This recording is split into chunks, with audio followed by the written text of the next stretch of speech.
Well, my friends, how are you doing? Welcome to PMP 2024 Live. It's always a pleasure to be with you, those of you who are on the journey to getting certified to being a PMP. And for those of you who are already certified, I'd like to say a massive congrats to you. Really excited to be able to meet with you once again. So don't be a stranger. Let me know where you're calling from or where you're listening to me from. And for those of you that may have any questions, now's a good time to begin putting the questions in. But the purpose for our meeting today is to once again realign your journey towards PMP exam success. Okay. I know lots of you have plans to get certified in 2024, but it's important that you be focused on the right direction. All right. Because this PMP exam, when you look at it, it's full of content. It has so much information in it.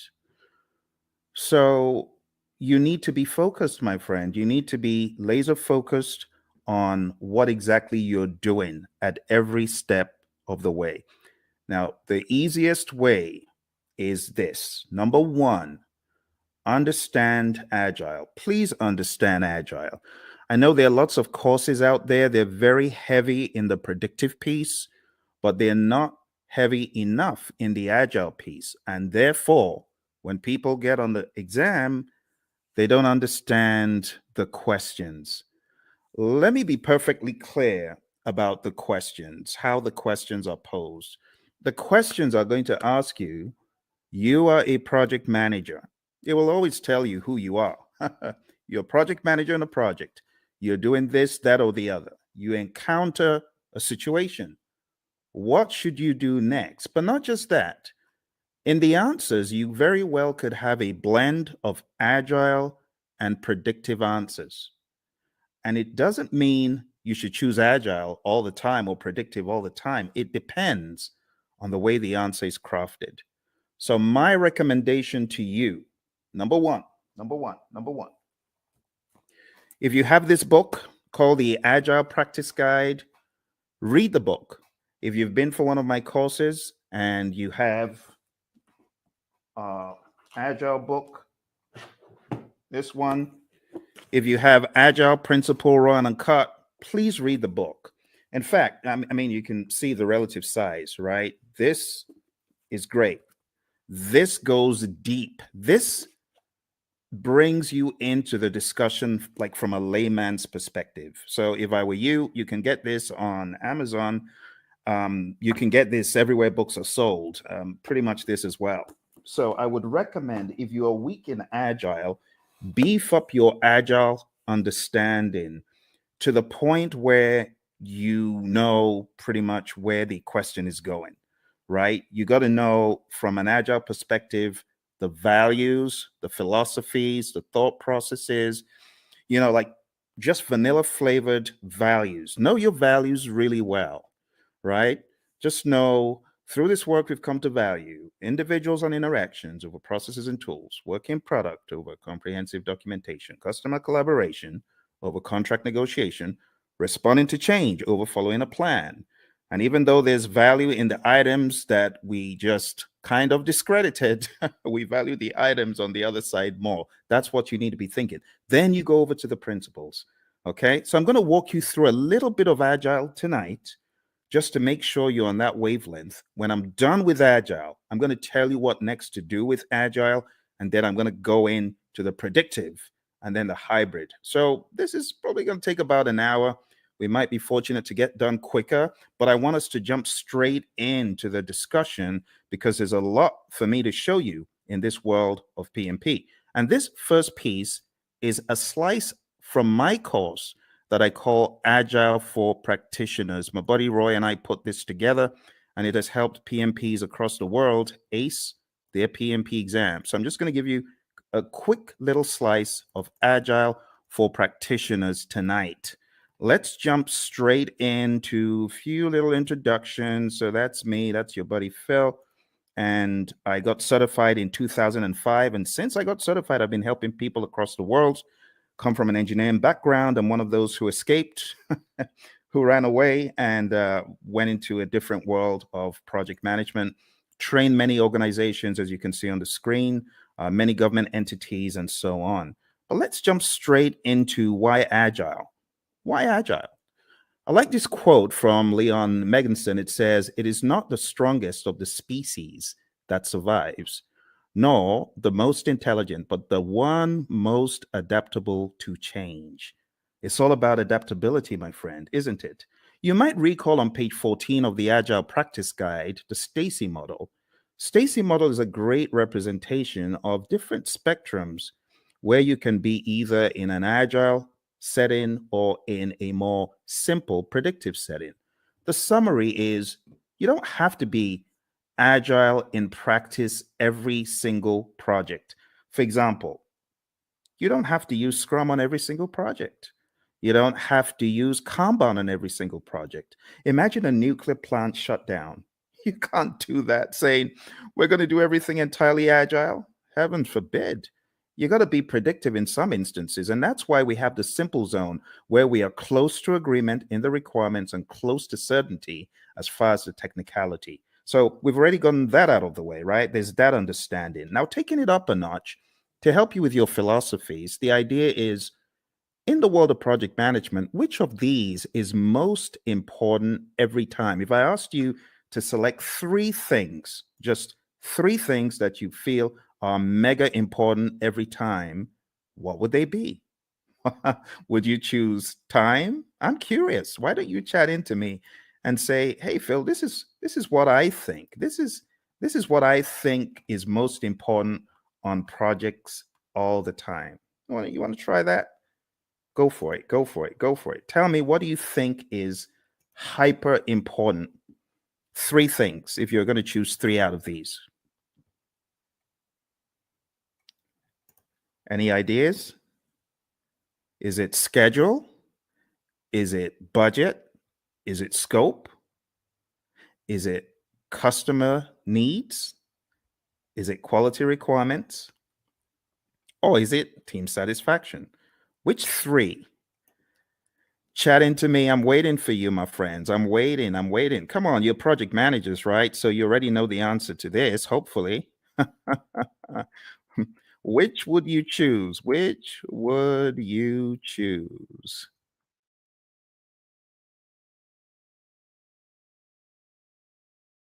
All right. Which would you choose? Everyone's trying to be all cute here. All right. Well, what I would choose is probably not the first one because delivering on schedule, if I don't deliver quality, is going to be frowned on. Don't you agree? If I delivered on schedule, but my customer is not happy, what good is that? Right? What about delivering on budget? You deliver on budget, but your customer is not happy. You got issues. You see where the train is going now? So, in order to answer this question, you need to ask, what about the customer? That needs to be actually one of the first things, but it's not the first thing that you think about. You know, the very first thing you should think about? The very first thing you should think about is the restaurant analogy. Have you ever been to a restaurant and you made the mistake of being mean to the waiter and they're going back there and you're wondering, oh my goodness, I shouldn't have done that. Who knows what they're going to do to my food? Has that thought ever crossed your mind? Well, it's the same thing when it comes to the world of project management. Because if you are not satisfying your team members, the likelihood is your customer may not be satisfied because the team may not put in their best. But if your team is satisfied, and I'm not talking salary now, I'm just talking being mindful and being empathetic and ensuring that the team has what they need. You know, the Agile Manifesto talks about giving the team the environment and support they need. When you do that, you're likely to have the team meeting quality requirements, delivering on budget, schedule, scope, and the customer is likely to be satisfied. All that good stuff. Okay, so the best answer to this, I don't know if you noticed, this said all plan scope. So you don't have that mindset of, oh, we have to deliver everything. In the world of Agile, no, that's not our mindset. Our mindset is we got to deliver value. It doesn't have to be all the scope. So I was looking for you to choose the bottom three. That's what I was looking for, just the bottom three: customer, quality, and team. Now, moving on to the next part where we're going to go pretty quick. This is what I was talking about, right? The Agile Manifesto values, which I've already covered, and then the Agile Manifesto principles. I'll just summarize them. Number one, customer obsession. Number two, welcome changes, even late, for the customer's benefit. Number three, deliver working product frequently. We want this to be shorter than 2 months because things change rapidly. You want feedback. You want to put it back into production. You want customer engagement. If it's far beyond 2 weeks, your customer may be disengaged. Number four, business people and developers working together daily. Number five, building projects around motivated individuals. I mean, that's common sense. No one wants to build a project around a demotivated team, right? Number six, face-to-face conversation. Now, this is very debatable because today everyone's on Teams, everyone is on Zoom. So, when it comes to efficient and effective, we got to be careful in 2024. But for the sake of your exam, just go with number six as it's written. Number seven, working product, the primary measure of progress. In the world of Agile, we don't do all those percent completes and statuses, right? In this world, Agile processes promote sustainable development. I call number 8, don't kill the team.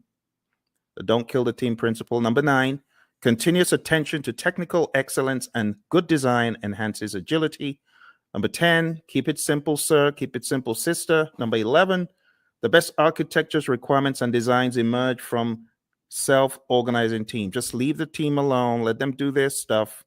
You hired adults. You hired experts. They'll get it done better than when they were meddled with. And number 12, at regular intervals, the team reflects on how to become more effective. They tune and adjust their behavior accordingly. Doesn't always have to be the retrospective. This could be just a way of life, a day-to-day philosophy.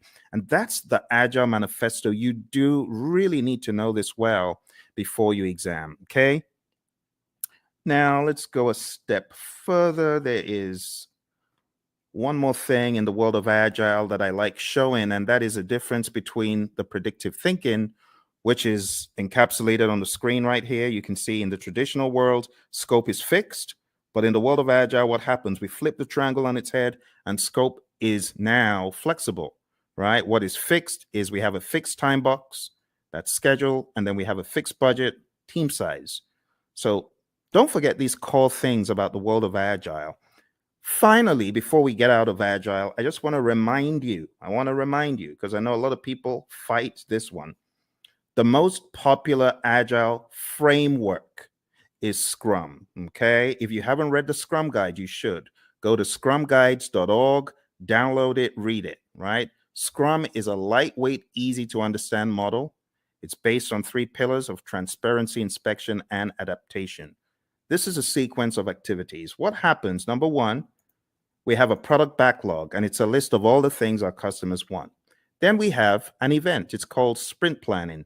Sprint planning is where we meet to decide what we're going to get done in the sprint.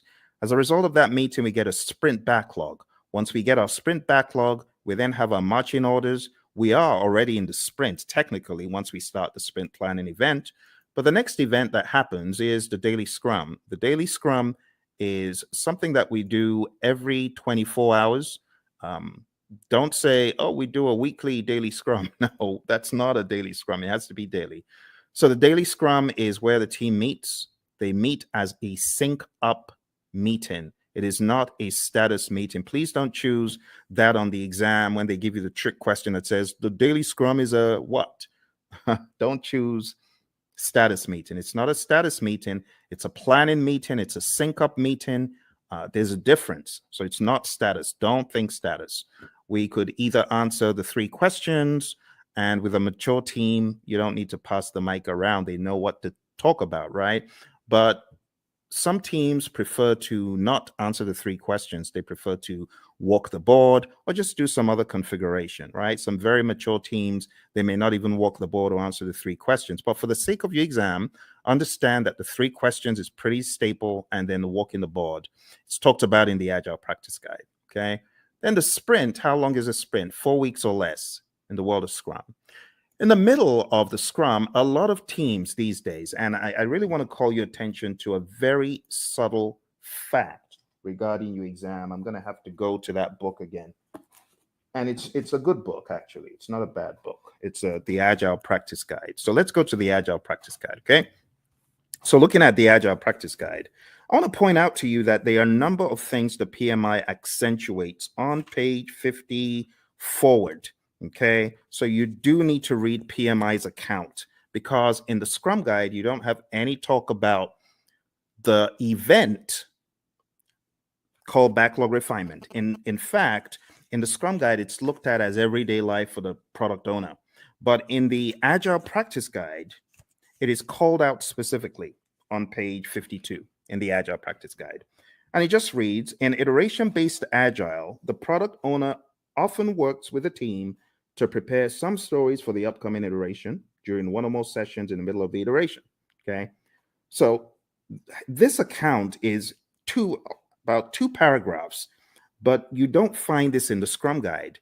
You should pay attention to backlog refinement. You should pay attention to PMI's account of Agile, PMI's account of all things that are on the exam, okay? So even though backlog refinement in this image I've graded because it's optional, you should, as a PMP candidate, be aware that PMI has 2 full paragraphs.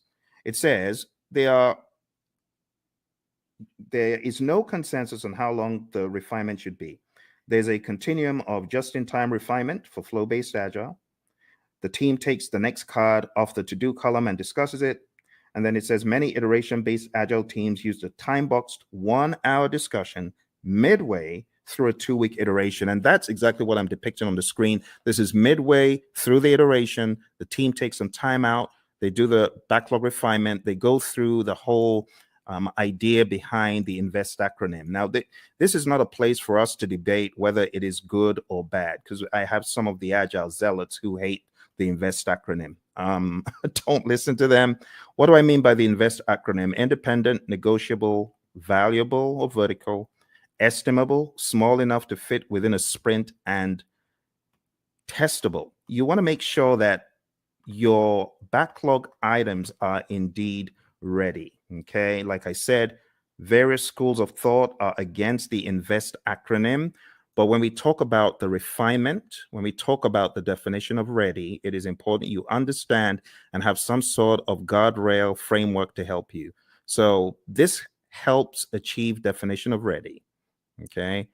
If the story fails to meet one of these criteria, the team may want to reword it or even consider a rewrite. So this is the INVEST acronym. When we say a story is ready, it means ready for us to work on. And in your backlog refinement sessions, you want to work on getting your stories to a definition of ready. Okay, it's just that simple. When you get certified, you can, join the debate about whether backlog refinement should be done with the INVEST acronym, whether definition of ready is good or bad. I'm not here for all that, right? But just know for your exam, it's in the Agile Practice Guide. All right, moving on. We have the sprint review event, and this is where the customer, could be the end user involved as well, the stakeholders. This is where there is a review of what was created, the increment, right? And just be aware that the sprint review event is not a gate before you can release value, right? You can release value all through the sprint. It doesn't have to be one time.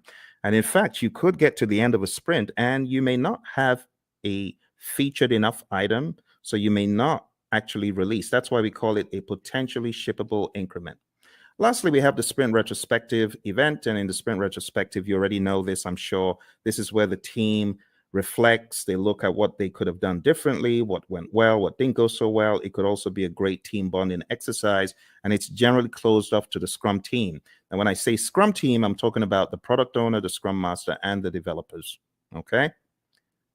So feel free to put any questions in there if you've got any questions for me, because I know for some of you, we have already gone through an extensive 35-hour course. You already know a lot of this stuff, but you might have forgotten some of it.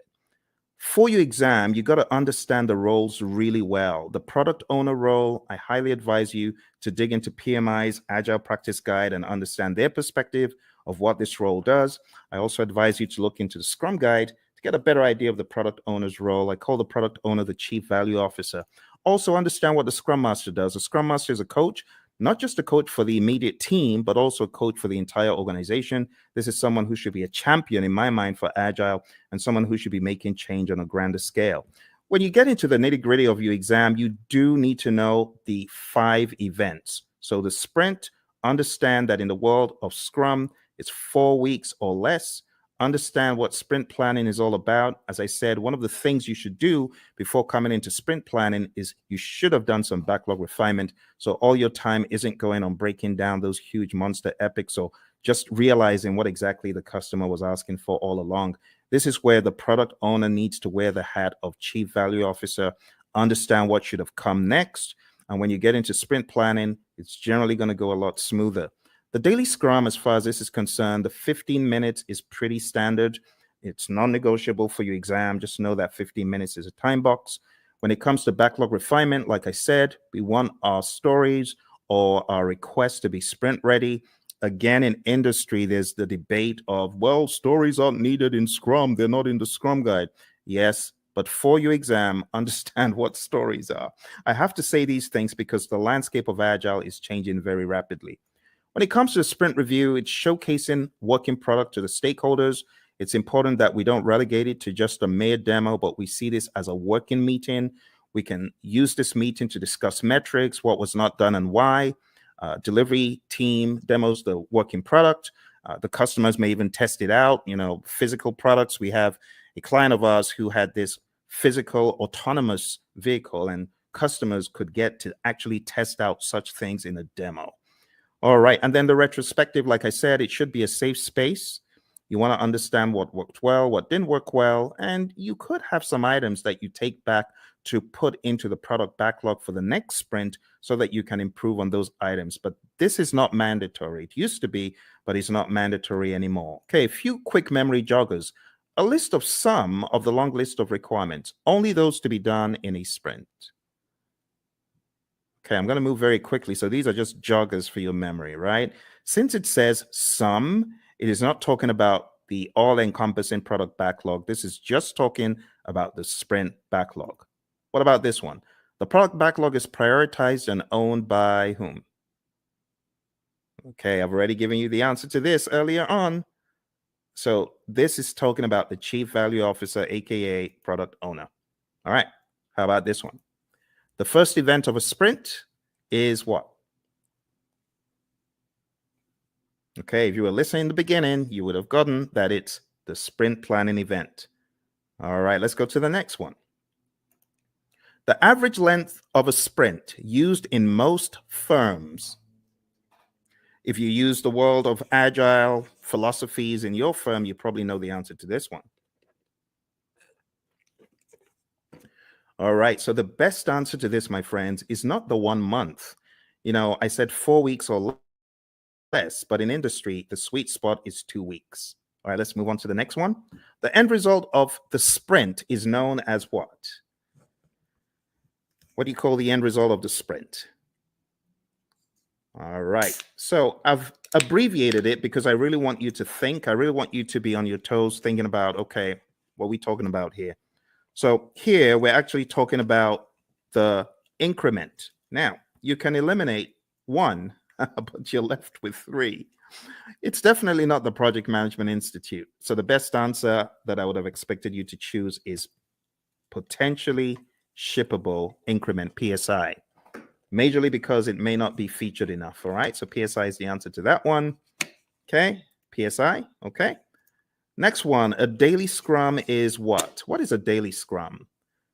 Is a daily scrum a planning meeting, a status meeting, a phase gate, or resolution meeting? Hey, Lawan. Lawan, good to see you.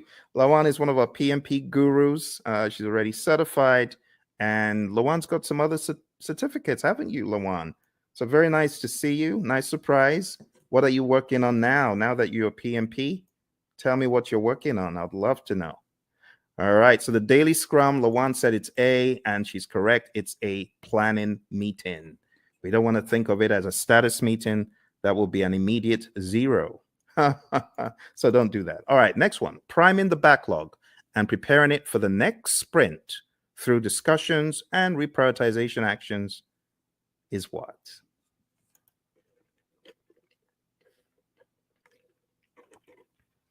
Awesome. Lawan is on it. She is on it. She hasn't forgotten it. Not missed a beat. Thank you, Lawan. The best answer to that is indeed what you chose. The answer is backlog refinement. And backlog refinement, we talk about it as being not mandatory as far as an event, but in the Agile Practice Guide, we see it there front and center. All right. The potentially shippable increment should be shown to the customer in a demonstration. This is known as what?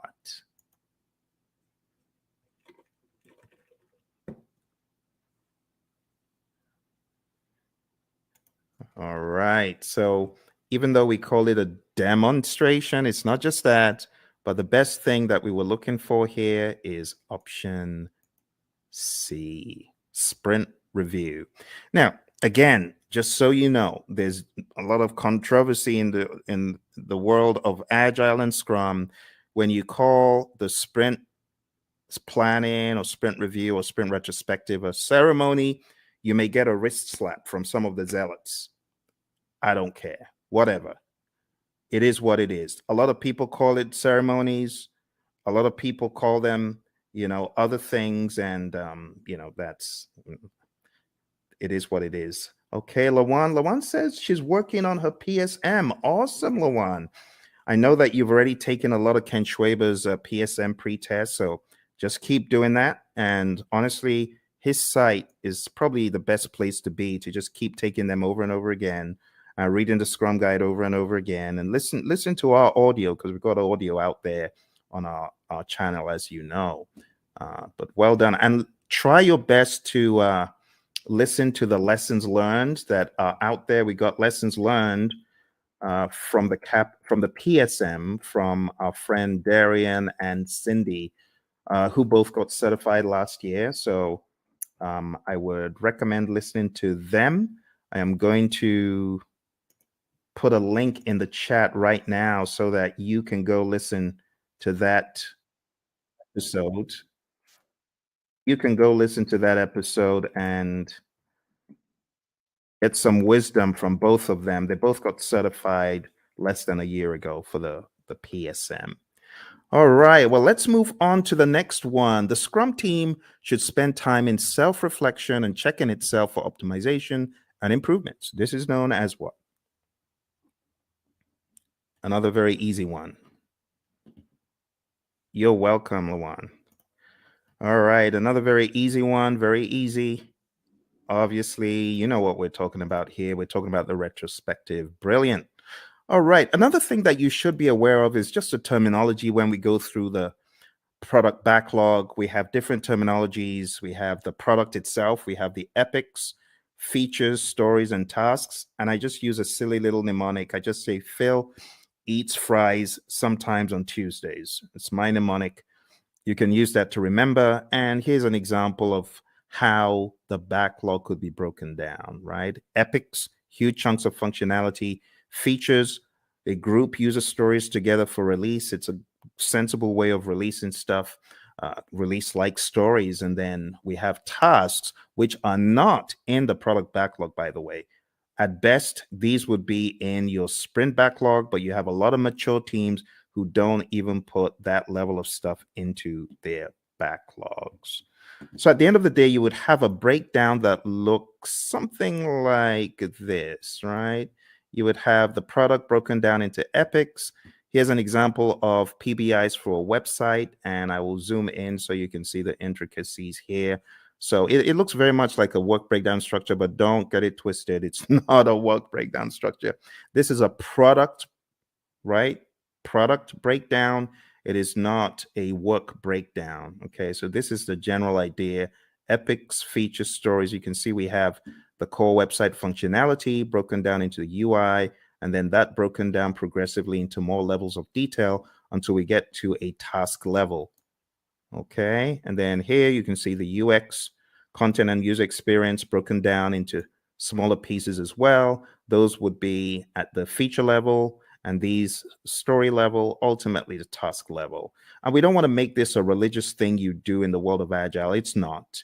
It's just logic on how you break down your backlog, right? So your product backlog, you have big boulders, big chunks. Here's the general idea. When you're working on your product backlog, it's like an iceberg, right? You got this big old iceberg at the bottom. You got to break the iceberg into smaller pieces. And those smaller pieces, that's what floats up to the top. And that's what gets done. If the product owner, of course, is thinking properly, that's what should happen first. Okay, the next big difference that I want to point out is the difference between the definition of ready, which we talked about earlier. Go listen to it if you didn't, and then the definition of done. Definition of done is an agreed upon set of items that must be completed before an increment is considered complete. Do not mix this up with the acceptance criteria at the back of the card. The acceptance criteria, of course, could be one of the items that we are looking to be complete, looking to have met the requirements. But at the end of the day, the definition of done is not just one thing, it's a number of things. And it's on a case-by-case basis, depending on your industry and depending on your unique situation. But just remember that the definition of ready and the definition of done are different things. What drives Agile is a concept of value delivery. So you want to make sure you're delivering value to your client.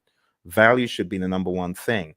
Another thing that we joke about in our class is the concept of food, because we know people love food. But imagine if you went to a five-star restaurant and you wanted the dessert and someone said, no, you can't have the dessert. You got to eat the greens. Well, as an adult, you can appreciate that. But what if you were a kid? You wouldn't. In the same token, our customers, they have things that are near and dear to them, like dessert. And we say, give them the value they want first. Don't withhold the value from them. Because they won't be happy if you withhold the value from them. If you gave them the value, then they understand you get them, right? You totally get them. So how do you order the backlog? The different ways of ordering the backlog, but one of the philosophies is to understand the concept of doing the big, hairy, audacious things first, right? The high risk, but high value. So always think, what is high risk? What is there a high risk and a high value on in this project? If there's a probability that you won't get a high value item done, that could be bad. So what should you do? This is just basic project management common sense. Do the riskiest stuff first. And if you do the riskiest stuff first, there's a likelihood that you will at least get them done. If you don't do the risky stuff first and you do it last and then you don't get it done and the time box is over or the number of iterations you promised is over, that's no good. So we often say high risk, high value first, low risk, high value next, low risk, low value next. And then why do you even want to do those in the top left quadrant?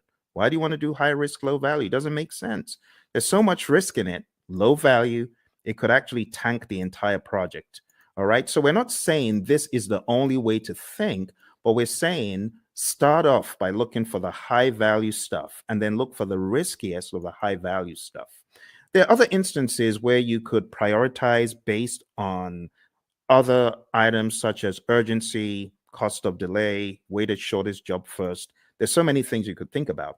So when we think about ordering the backlog, the job of the product owner is a rather interesting one because the product owner has to think so many things: revenue, demand, importance to end users, frequency of use, the risk of not having it, and so on and so forth. So as a product owner, your thinking always needs to be what is most important. Now, the product owner sometimes falls into the fire alarm trap, which is pandering to people who are shouting the loudest. That is not the way to do it. You want to use more sensible criteria like NPV, ROI, Moscow, and Kano, which are really just categorization techniques when you think about it.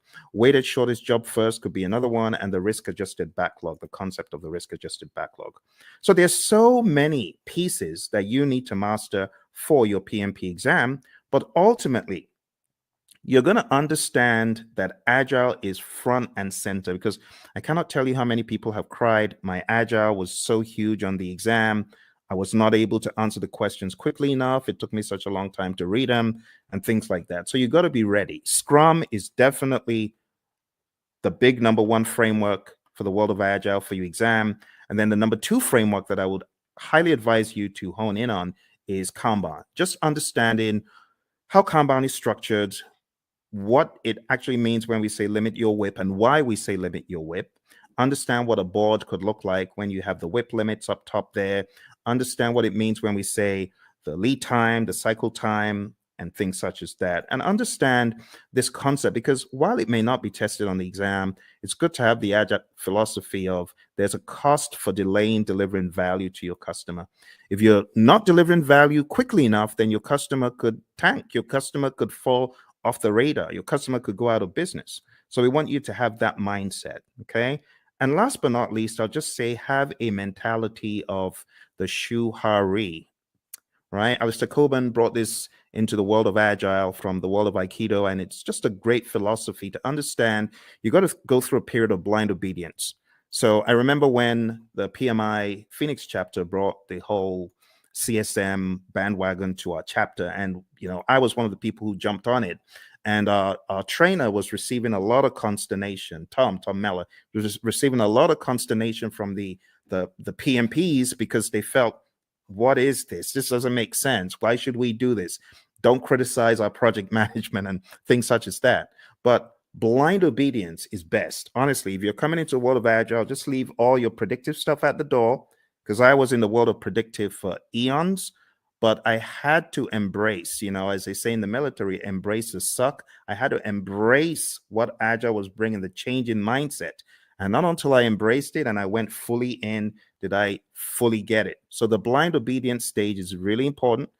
After the blind obedience, you get to the heart stage, consciously moving away from the rules, detaching, breaking free. And when you have done this for a period, you now understand the why, and you are just on autopilot Agile when you get to the restage. You're unconsciously finding an individual path to go beyond or transcend. So, my friends, for your exam, this is the first piece that I wanted to introduce to you because Agile is big. It's really big. Now, if you haven't already realized, your exam is going to be based on people, process, and business. And people, process, business could cut across the world of Agile, or it could also cut across the world of predictive. Yes. And that is why I should not say the 12 principles. 12 principles are important. That's in PMBOK 7. So let me just get the 12 principles out of the way for a quick second. 12 principles. Let's talk about that. So for those of you that haven't read about the 12 principles, I want you to download a PMI PDF. I'm going to try to put that PDF in the comments below. So PMI 12 principles. I'm going to share a very, very helpful PDF because it could help you. Like if your exam is tomorrow, you obviously aren't going to have time to read this book, even though it's not as big as the 6th edition, but it's still a significant effort. But maybe, just maybe you could go through the 12 principles in this PDF. So let me show you what is in this PDF. And this will be a very quick run through because the philosophies are quite important. Okay, so let me share this with you. The philosophies in the 12 principles. Let's go very quick. So you can see the 12 principles over here, right? You can see stewardship, team, stakeholders, value, and so on. Let's start from stewardship. Going all the way back to stewardship. So this just says you've got to be a diligent, respectful, and caring steward. All of those things there are extracted from the PMBOK 7th edition, and this is kind of like the most significant part of the book in my mind. So if you open up the PMBOK Guide 7th edition and you go to page 24, okay, I want to make it very clear, very clear. Okay, here, this is it. This is it. I know it looks transparent, but this is it. PMBOK 7th edition. So if you go to PMBOK Guide 7th edition and you go to page 24, it says, be a diligent, respectful, and caring steward. And that's what you see here, stewardship. Stewardship includes integrity, care, trustworthiness, and compliance. And the summary is this: act responsibly to carry out activities with integrity, care, and trustworthiness while maintaining compliance. And that's it. Let's go to the second one. Number 2, team. So if you follow me to the next one, page 28, it just says project teams are made of individuals who wield diverse skills. And the summary is create a collaborative project team environment. That's the summary. All right. Next, we go to stakeholders. And the principle about stakeholders is one of collaboration. It just says effectively engage with stakeholders. Number 4, value. I've already talked about value today, and this just espouses that same idea. Focus on value. If it's not valuable, don't do it. Continually evaluate and adjust project alignment to business objectives and intended benefits and value. Systems thinking. Always see the big picture. It says recognize, evaluate, and respond to system interactions. That's that one. Going over to leadership. Leadership is all about being bold, taking those leadership decisions, making them, it says, demonstrate and adapt leadership behaviors to support individual and team needs. So here, I would say definitely know the Hersey-Blanchard model, the 5 stages of team development, things like McGregor's theory, Herzberg, Vroom, McClelland, all those, you should have an idea about those. But understand that leadership is all about influence. There's a difference between leadership and authority. You got to know that, okay? Even in the power interest grid versus the influence impact grid, there's a difference between power, authority, and influence leadership, okay? You got to remember that. So demonstrate leadership behaviors. Moving on to tailoring. Tailoring, it says, tailor based on context. The summary is you cannot throw the entire PMBOK guide or guides or process group or practice guide at every single project. All right, next one is quality. It says build quality into processes and deliverables. You got to think quality. It says maintain a focus on quality that produces deliverables that meet project objectives and align to the needs, uses, and acceptance requirements set forth by relevant stakeholders. Let's move on to complexity. Complexity, it says navigate complexity. The best way to navigate complexity is to understand the dimensions in it. The dimensions, human behavior, system behavior, uncertainty itself, and ambiguity, and technological innovation. There's a difference between these two. So let me go over these on page 51 very quick for you. Ambiguity is a state of being unclear. It says of not knowing what to expect or how to comprehend a situation. Then it says uncertainty is a lack of understanding and awareness of issues, events, paths to follow, or solutions. The summary is this. PMI is saying complexity is a characteristic of a project, and you as a project manager, you need to know how to manage it. How do you manage complexity? Let me take you back in time to the Stacy complexity model, remember? Now, how did we say we would work on complexity? We're going to break things down into smaller pieces, do things in iteration. Sounds like agile, right? Because that's what we're talking about. All right, number 10, optimize risk responses. It says continually evaluate exposure to risks, both opportunities and threats, to maximize positive impacts and minimize negative impacts to the project and its outcomes. Number 11, embrace adaptability and resiliency. It says build adaptability and resiliency into the organizations and the project team's approaches. It says most projects encounter challenges or obstacles at some stage. The combined attributes of adaptability and resiliency in the project team's approach to a project help the project accommodate impacts and thrive. Adaptability refers to the ability to respond to changing conditions.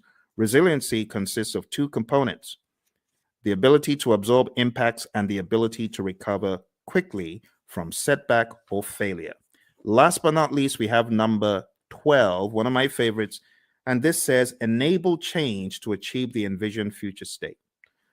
It says prepare those impacted for the adoption and sustainment of new and different behaviors and processes required for the transition from the current state to the intended future state. Here's the deal, my friends. If you're ever going through change, just remember that people are different. Some people cannot absorb change very well, and others can. So you must approach it from a humanistic standpoint. You have to be empathetic. You have to understand the J curve, the way the J curve works. People are going to be in that valley of the J curve, pondering and wondering, how does this impact my life? They're going to be down in the dumps.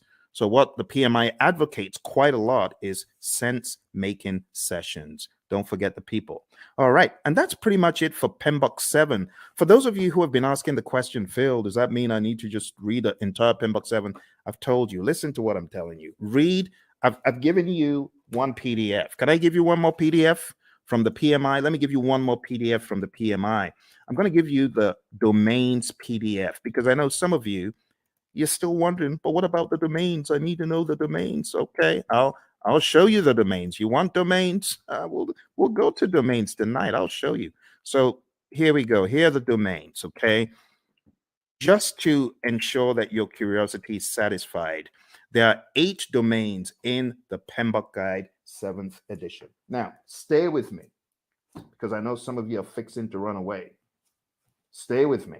Okay, I got to explain this. This is PMBOK 7. This is PMBOK 6. PMBOK 6 is a wildebeest. It's huge, right? It has 756 pages. This one, on the other hand, has 300 and something pages. However, when it comes to predictive project management, this does not do a good enough job, which is why the PMI have included in their library something called Process Groups of Practice Guide. And that took from the now out of publication 6th edition, and they put together Process Groups of Practice Guide to walk people through the knowledges and process groups. Because, should I just be honest? People ain't buying the domains. People are like, we've known the process groups and knowledge areas for the past 2.5 decades. Why are you giving us? It reminds me of the Israelites. Why are you giving us this stuff to eat? Why are you giving us why are you giving us PMBOK 7 to eat? So let me show you the summary, okay? Let me show you the summary. Here is the domains, okay? I've put the domains in the chat. Now let's share the domains very quick. Now, I'm going to read for you from the PMBOK Guide 7th edition, and hopefully you will not ask me this ever again because I feel it's not a very good use of our time, but I know some of you are curious. So let's go to page 7. And another thing about this book is it has 2 sets of pages. You have page 1 in the side where you have the principles, and then you have another page 1 where you have the domains. But let's talk about the domains. Listen carefully. It says, a project performance domain is a group of related activities. That's the difference. It did not say a group of processes. You get it? A group of related activities that are critical for the effective delivery of project outcomes. Project performance domains are interactive, interrelated, and interdependent areas of focus that work in unison to achieve desired project outcomes. There are 8 project performance domains. Number 1, stakeholders. Number 2, team. Number 3, development approach and lifecycle. Number 4, planning. Number 5, project work. Number 6, delivery. Number 7, measurement. And number 8, uncertainty. Let's go through them hyper quick. Stakeholders is all about your care for your stakeholders, understanding that you need to effectively interact with them. In other words, you need to manage their engagement. The team domain is all about caring for the team, team health, and team optimization. Development approach and life cycle is all about selecting the right development approach. Is it going to be agile? Is it going to be predictive? Is it going to be incremental? Is it going to be agile? And then going down into the smaller silos, is it going to be Scrum? Is it going to be Kanban? Is it going to be TDD? Is it going to be ATDD that we use here, right? And so on and so forth. Planning is all about planning the project. It's that simple. Project work, as it says here, addresses activities and functions associated with establishing project processes, managing physical resources, and fostering a learning environment. Watch this. Project work is associated with establishing the processes and performing the work. Boom, performing the work. That's the direct and manage project work process and everything connected to it. So just think executing. The next one is delivery. This just makes sense. You create a product, service, result, feature, function. It needs to be delivered. And that's what you're doing in the delivery performance domain. It addresses activities and functions associated with delivering the scope and quality. You see those two? Scope management, quality management. I told you you were not missing anything. That's what these domains are all about. The next one is measurement. Now, this one, I must say, is a worthwhile inclusion in the dialogue, because a lot of times you have individuals who are measuring stuff and their measurements are probably not sensible. For example, a company my buddy Roy worked with, the company said to the testers, we're going to reward you if you find bugs. The more bugs you find, the more rewards you get. So these people aren't stupid. Of course, they had friends who were developers. So the developers started cranking out some soft bugs, not really malicious bad bugs, just soft bugs that will get their buddies a reward. What a ridiculous metric to measure. So don't measure the wrong thing. That's what this is telling us. Measure sensibly, and also be aware of the vanity metrics phenom. Don't fall into the trap of vanity metrics. Actually, the PMI has a very good breakdown of why you should be very particular about metrics. It says on page 96, we have leading indicators and lagging indicators. So be aware of what you're measuring. Is it a leading indicator predicting changes or trends, right? Leading. In other words, the metric is smart. The metric tells you what is about to happen before it does. Or we have lagging indicators. Now, lagging indicators, I'm not saying they're dumb, but they measure deliverables or events after the fact. Okay, so leading indicators, that's your magic right there. Lagging indicators, not bad. They're still helpful, but it's after the fact. And it says what to measure. You got all sorts of things on page 98, which is a good breakdown of what to measure. We go into the concept of baselines, business value, net promoter score, mood chart. I would highly advise at least understand some of the basic metrics in project management, just in case they come up on your exam. So benefit cost ratio or cost benefit ratio, MPV, net promoter score, which is a measure of how happy your stakeholder is or willing to recommend your products or services to others, mood chart, and what else? That's pretty much it. There's some very good stuff here. So if there's one of the domains that I am excited about, I think it's this one. This is definitely value to the project management narrative. On page 112, we have my favorite, the vanity metric, a measure that shows data but does not provide useful information for making decisions. Has someone ever told you to gather data and measure stuff that is just worthless? You know, for example, measuring page views of a website is not as useful as measuring the number of new viewers, because you could have had one viewer go in there 1,000 times, if you get what I mean. So just that whole idea is what we talk about in the measurement domain. Last but not least, we have the uncertainty domain. And it just says projects exist in environments with varying degrees of uncertainty.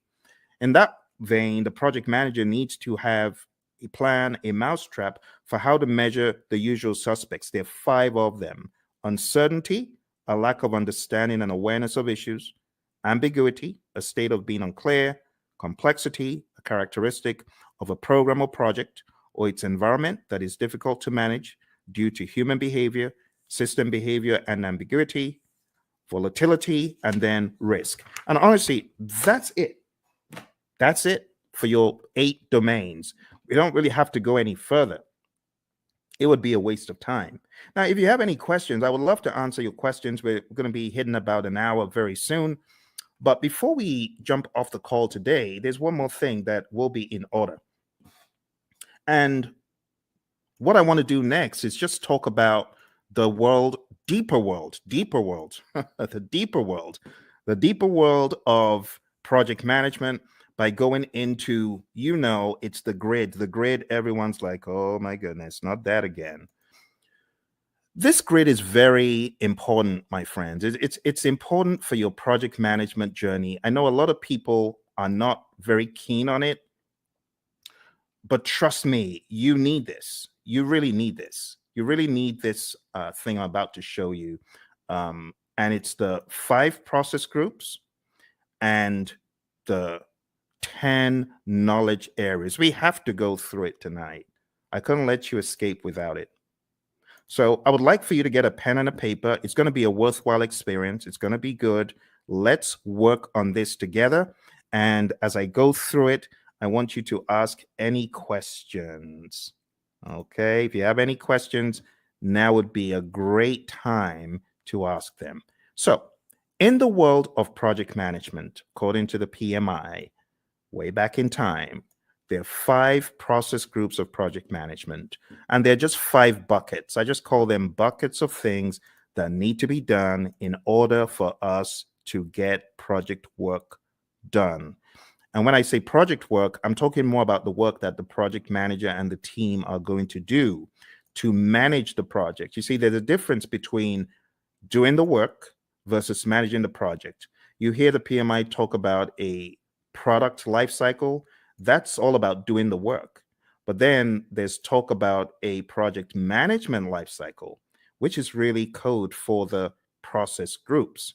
So if you're taking this exam, what is going to help it become easy for you? I heard this again from one of our latest PMPs. Shout out to Lily, who got certified about 4 days ago. She said the same thing. This will help your exam. Highly recommend that you watch this over and over again and you work with me. I am going to be typing in all of the process names and I'm going to be explaining them to you. All right. So why don't we get started with the first area of knowledge? Because we got, I prefer extra money in cash at the top, or I prefer eating mangoes chilled. And then we've got, I saw 6 chipmunks quietly roasting coffee, reading poetry stories. Or I saw 6 Cubans quietly rolling cigars, really puffing smoke. You choose whatever one you want. As long as you remember the 10 areas of knowledge, I'm good. Moving into each one, we have the very first, which is integration. I'm going to be making them a bright yellow as I go through. Hopefully I remember to be consistent with it. And in that way, you'll know which one we're on, okay? So right now, we're going into integration. Let's make it a bright yellow. All right. So in integration, the very first thing that happens is the develop project charter process. And in develop project charter, you are creating a document that authorizes the project. You, the project manager, could be working on this, but you don't necessarily have to, because if you've got a sponsor who is capable, they could create this by themselves. They don't need you to do it. But other times they may ask you to do it. In fact, in a lot of companies, the project manager creates the charter, the sponsor signs off on it. So you have to understand that dynamic. All right.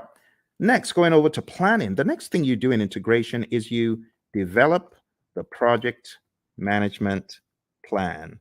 And this is where you put the big plan together, because there's a lot of stuff that actually happens under the process that we're not seeing yet. There's stuff that happens under integration, and all of that rolls up, technically speaking, into integration at the end. We'll talk about that progressively. Next, going into executing, we have the direct and manage project work process. This is where the work is being done and the major output is a deliverable. So think about it.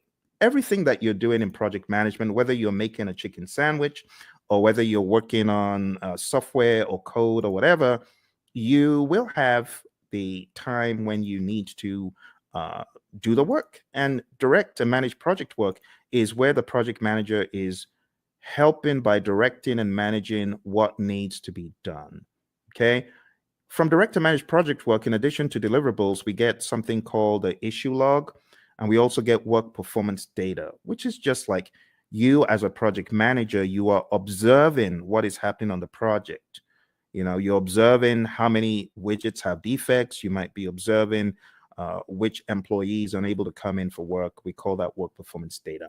The other thing that happens here in executing and integration is manage project knowledge.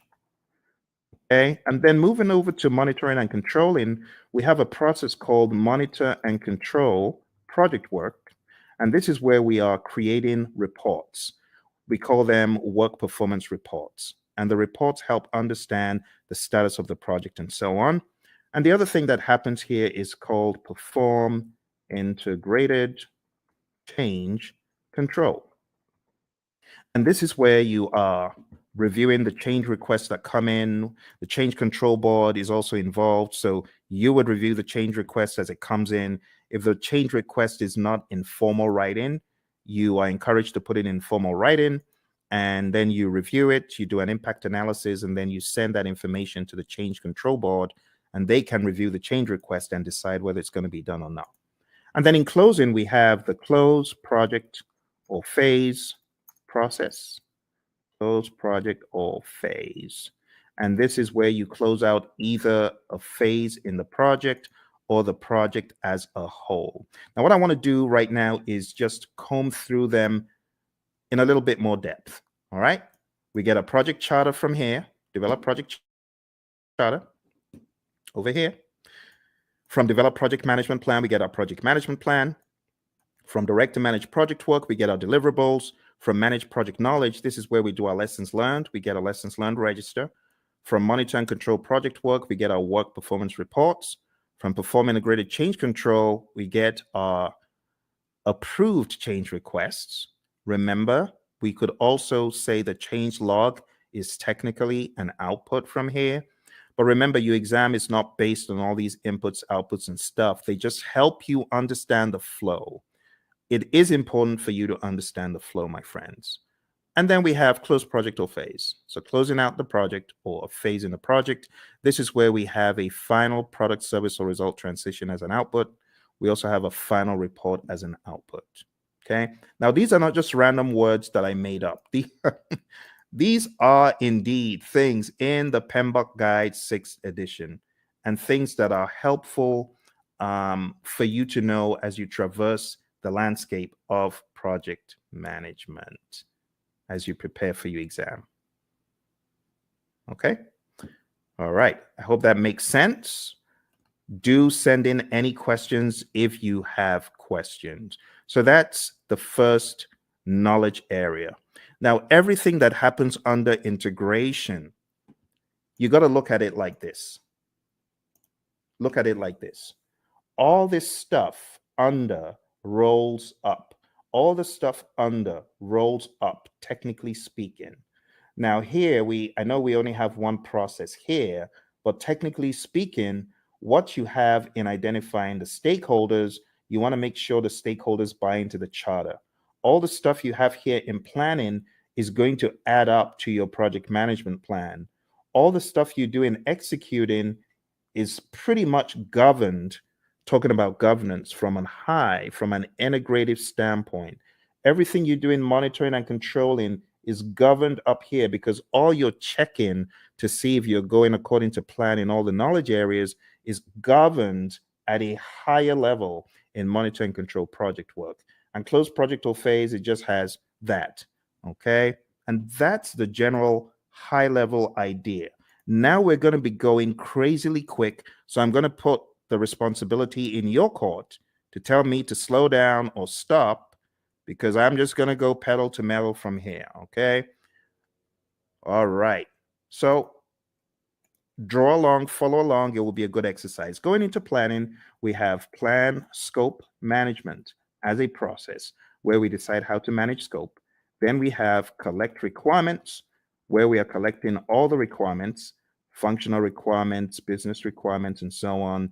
Then we have the define scope process, where we create the project scope statement, which has all the inclusions, exclusions, detailed deliverable description, and so on. Then we have create WBS, which is where we create the work breakdown structure.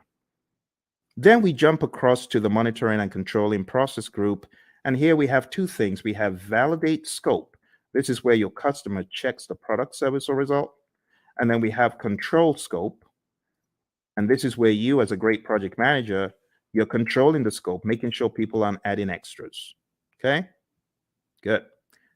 Let's move into schedule management. In schedule management, the first thing that we have here is plan schedule management.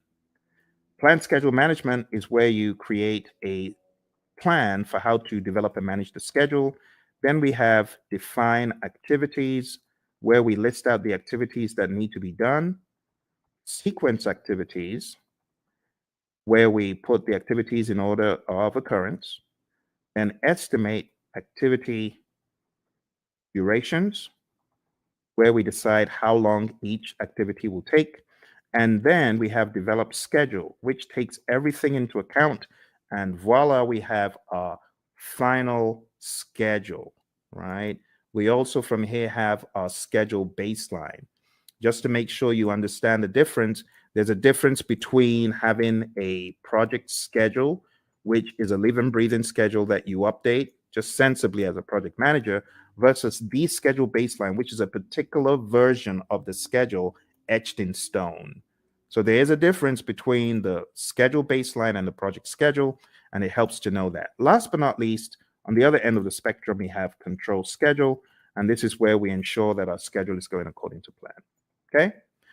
Be sure to ask any questions. If you have questions, I will be moving a lot quicker from here. Going into scope, we have three things we do. Three things in planning and one in the monitoring and controlling section.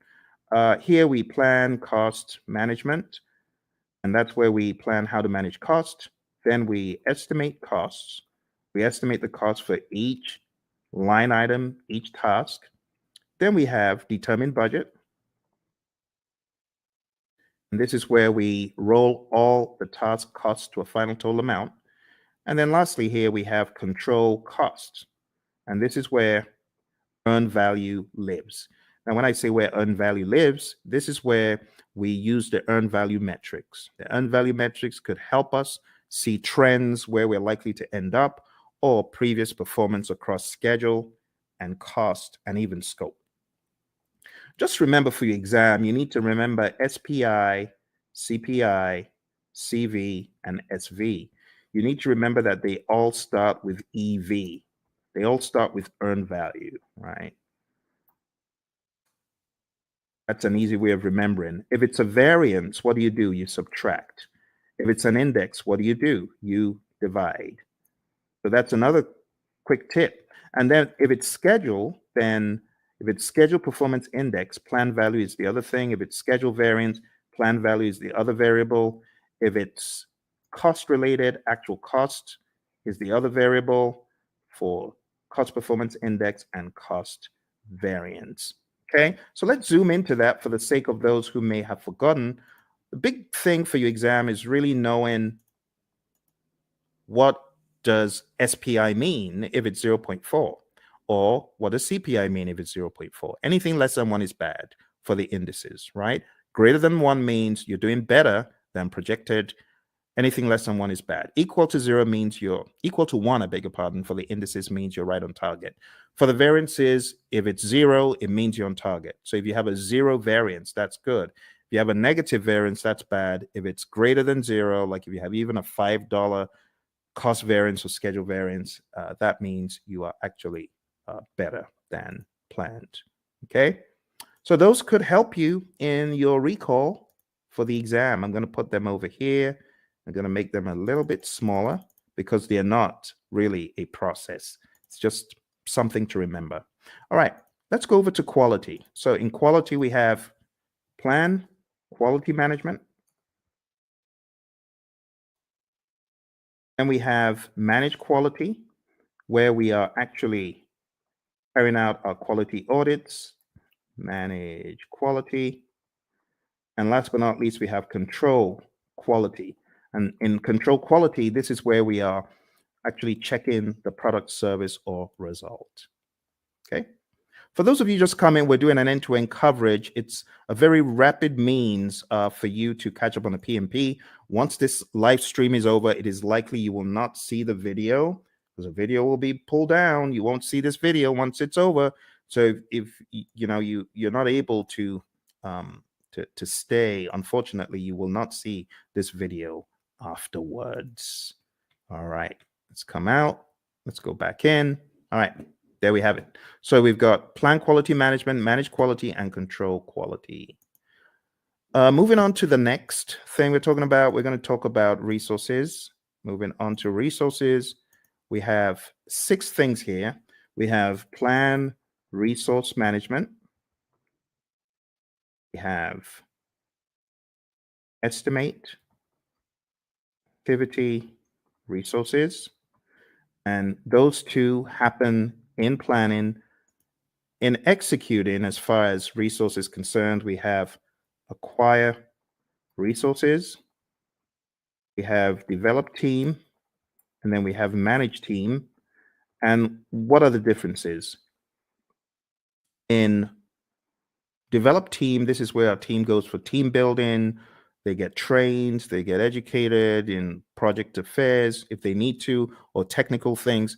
And then in managed team, this is where we give the team feedback. And last but not least, here we have control resources. All right. If there are any questions whatsoever about what you get out of the processes, please ask. I know I'm going pretty quick because I have so many videos about this stuff on the channel that I'm expecting that you might have maybe even already gone through some of those. Okay, let's go on to the next one. Next one is communications. And in the communications knowledge area, you're going to do three things. You're going to plan communications management. You are going to manage communications. In other words, you're going to communicate. This is where you're going to distribute information to people. This is where you could have reporting done in meetings. And last but not least, we have monitor communications. Okay. Again, I want to encourage you, if you haven't mastered this, this is important for your PMP exam. I know some people feel, oh, this is old stuff. Trust me when I tell you, I cannot count how many people I've heard from that this helped them put the big map together. So I really want to stress, if you haven't mastered this, please spend some time in doing so. Okay. All right. Let's make these a little bit smaller because we got a really big one coming up. We got risk. Risk is a significant beast. It's very, very big. So let's go on to risk. And risk starts off, as usual, with plan risk management. This is where we create a plan for how to manage risk. Then we identify the risks. Then we perform a qualitative risk analysis. Think about it like a high, medium, low, or on a scale, numbers that generally don't equate to the same thing from project to project, but they help us in the prioritization of the risks, as far as which risks are we going to go after, which ones are we going to leave alone, so on and so forth. All right, moving on. We have perform quantitative risk analysis. And this is where we analyze the risks from a numeric standpoint that is also dollar related or something quantitative like weeks. You could analyze from a schedule perspective, how many weeks, how many days, and that's an absolute. That is not qualitative. Or how much money is going to be the result of this risk as far as contingencies are concerned. This is where you're getting really into some hardcore amounts. The next thing that happens is called plan risk responses. And then we jump across to executing, and then we implement those responses. Okay, and last but not least, we have monitor risks. Now, when it comes to plan risk responses, again, I'm going to take some time out to talk about the A team, not Mr. T and the A team, but avoid, transfer, escalate, accept, and mitigate. Okay, so these five are your approaches for negative risk or threats. We also have another 5 for positive risk or opportunities, and I'm just going to put them here sneakily. I know it shouldn't be there, but I'm going to put them there because I want to share them with you. I call it EASEE, easy, right? Easy. It just stands for exploit, accept, share, escalate, and enhance. You got to know these really well. Look on the channel because I have videos. Avoid. Let me just blow this up a little bit so that you can see it a little clearer. Okay, let's blow that up. Okay, so avoid, and feel free to take screenshots. That's fine if you want to take screenshots, right? So avoid is avoiding the risk altogether, 100%. The risk doesn't happen or it doesn't impact at all. Transfer is transferring to a third party. Escalating is elevating the risk to either your boss because it's beyond your power or your authority, or you could escalate because it's affecting other parts of the organization. Accept is doing nothing. We have passive and active accept, and mitigate is reducing the probability or impact. On the side of the easy, which really should be here, but I'm just making this quick. The easy is for the positive risk. So you could exploit a risk that's 100%. That positive risk is going to happen, right? That's what we mean by exploit. 100% will happen. Accept is doing nothing. We have passive and active accept again. Sharing, again, same strategy as I said for transfer. You involve a third party. It could be a special purpose company. It could be a sister organization that you share the positive risk with. Escalate, again, escalating it to a higher power because it's beyond your project or because it's beyond your power. And then enhance is really just increasing the probability or the impact of the positive risk. All right, so that's risk, my friends. We are going pretty quick here, and we are going to be done before you know it. Let me go back and share the last pieces of information because we have just 2 more knowledge areas. Aren't you amazed at how quick that has gone? You know, in some courses, the entire 1 week is spent on that. They spent 5 days taking you through what I'm showing you in minutes. That's why you need to come to my course. Come to my course. I'll do a lot of time optimization for you. You want to join my course, go to hpmexam.com or go to tinyurl.com/elite PMP or tinyurl.com/elite CAPM. I'm going to put those links in the chat because I know some of you are like, how do I join your program, Phil? Well, you just need to go to Elite PMP. You can start studying with me tonight, like right away. You can start studying with me right now because if you sign up there, you'll be able to join immediately. It's on Udemy and costs 24 hours a day. You just decide when you want to join. And if you're getting ready for the CAPM exam and you're wondering how to get certified, you can join me on the Elite CAPM program as well. I'm going to put that in the link. Do that. Put that in the chat. So go to Elite CAPM if you're keen on studying with me for the CAPM exam. And then if you want to be on my full-blown training for project managers, not only to get them PMP certified, but also to elevate them to the next level after PMP. In other words, showing you how to succeed. You can just jump into my program, which is called hpmexam.com PMP exam immersion. Let me put that in the chat as well for those of you who are curious, because I know some of you are feeling the training right now. You're like, my goodness, I just spent $2,000. I spent 10 times more. I got 10 times less in a different program. If that's you, I want you to smash that like button. Tell me if that's you. I want you to hit like. I want you to subscribe to the channel, and I actually need you to share it with your friends. Okay, that's what I need you to do. So if you want to study with me, do that. And if you're like, Phil, I ain't got a dime. I'm just trying to get by. Hey, that used to be me. That used to be me back in 05. I didn't have a dime. And that's why I've got you covered. I've got a free 30-hour program right here on YouTube. For those of you who are on YouTube, those of you who are on the other platforms, thank you for joining me from the other platforms. I see you. I see all of you across the platforms.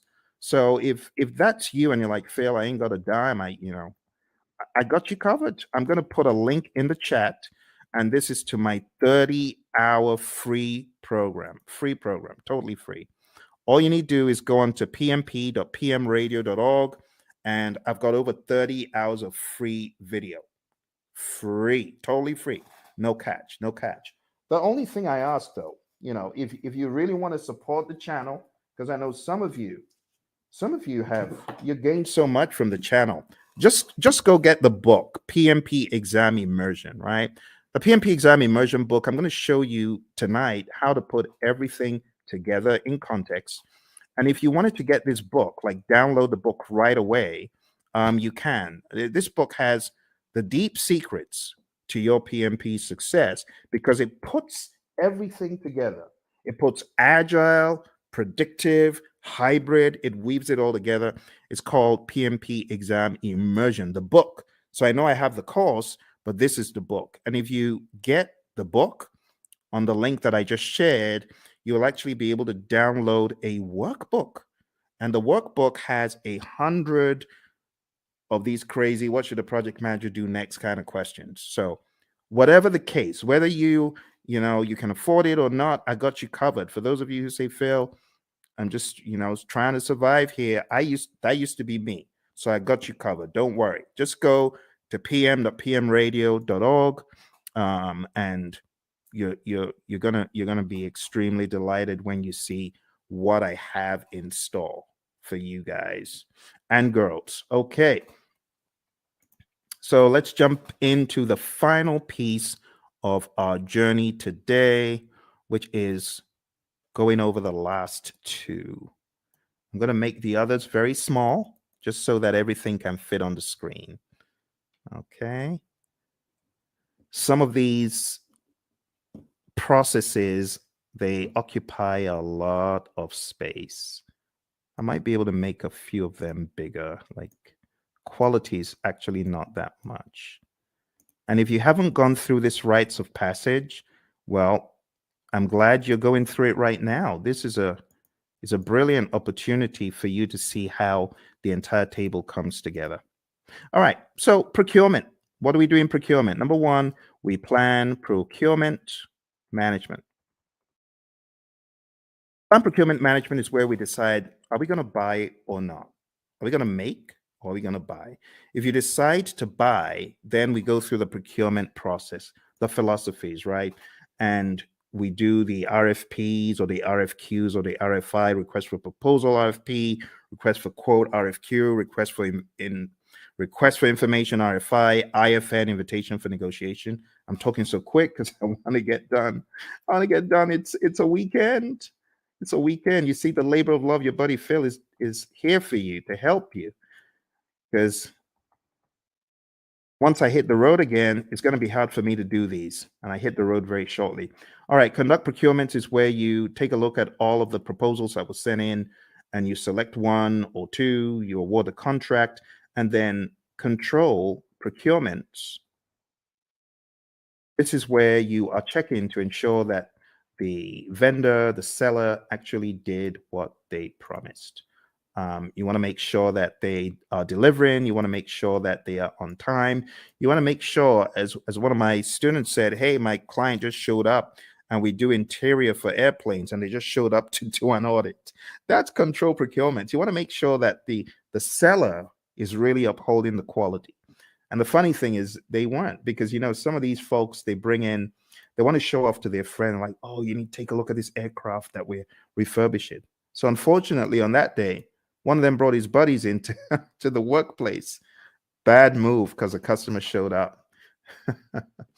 All right, let's finish this off. All right, last but not least, we have stakeholder. So over here, we have identify stakeholders. This is the only one that you have in the initiating process group.